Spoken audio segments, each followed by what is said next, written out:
Now Moses was pasturing the flock of Jethro, his father-in-law, the priest of Midian. And he led the flock to the west side of the wilderness. And he came to Horeb, the mountain of God. And the angel of the Lord appeared to Moses in a blazing fire from the midst of a bush.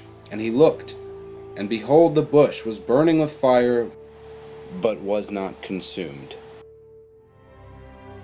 The Lord said to Moses, I am the God of your father, the God of Abraham, the God of Isaac, and the God of Jacob. I have surely seen the affliction of my people who are in Egypt, and I have given heed to their cry because of their slave drivers, for I am aware of their sufferings. Therefore come now, and I will send you to Pharaoh, so that you may bring my people, the sons of Israel, out of Egypt. But Moses said to God, Who am I that I should go to Pharaoh, and that I should bring the sons of Israel out of Egypt? Certainly I will be with you, and these shall be the signs to show that it is I who have sent you. Throw your staff on the ground, said the Lord. And so Moses threw his staff on the ground, and it became a serpent, and Moses fled from it. The Lord said to Moses, Stretch out your hand and grasp it. And so he stretched out his hand and caught it, and it became a staff in his hand. And furthermore the Lord said to him, Now put your hand into your cloak. And so Moses put his hand into his cloak. And when he took it out, behold, his hand was leprous like snow. Then the Lord said, Put your hand into your cloak again.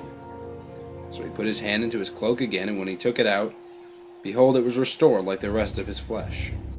Then Moses said to the Lord, Please, Lord, I have never been eloquent, neither recently nor in time past.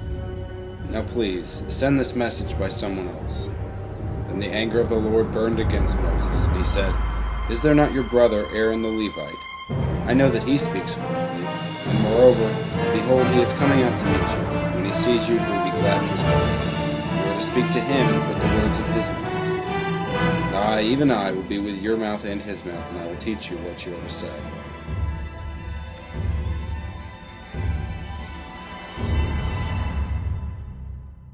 And so Moses and Aaron went before Pharaoh, and demanded that he let the Lord's people go. But Pharaoh's heart was hardened, and refused. So Moses and Aaron did just as the Lord had commanded them, and performed the signs before Pharaoh. Then Pharaoh also called for the wise men and the sorcerers, and they also, the magicians of Egypt, did the same with their secret arts. For each one threw down his staff, and they turned into serpents. But Moses and Aaron's serpent devoured theirs. Yet Pharaoh's heart was hardened, and he did not listen to them.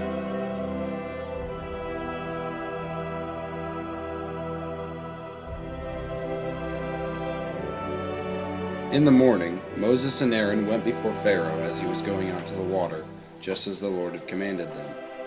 And Moses said, Thus says the Lord, By this you shall know that I am the Lord. Behold, I will strike the water that is in the Nile with the staff that is in my hand, and it shall be turned to blood.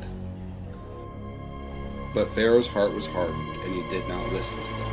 And so the plagues came: frogs, lice, flies,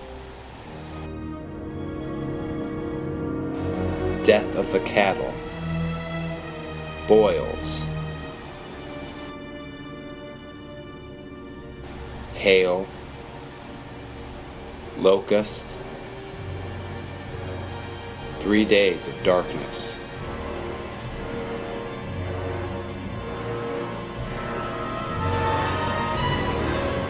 Now came the 10th and final plague, when the Lord would destroy all the firstborn in Egypt.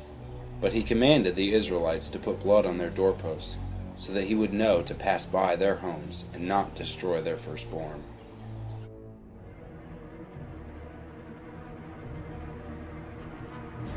Pharaoh called for Moses and Aaron at night and said, Rise up and get out from among my people, both you and the sons of Israel.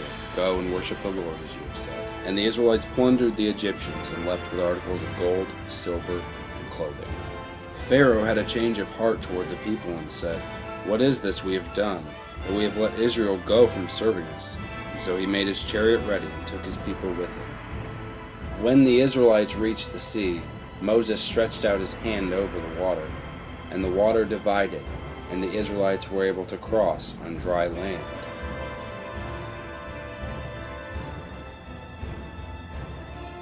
But when the Egyptians tried to follow them, the waters closed back up, and the Egyptians were all drowned. Thus the Lord saved Israel that day from the hand of the Egyptians, and Israel saw the Egyptians dead on the seashore. And when Israel saw the great power which the Lord had used against the Egyptians, the people feared the Lord, and they believed in the Lord and his servant Moses.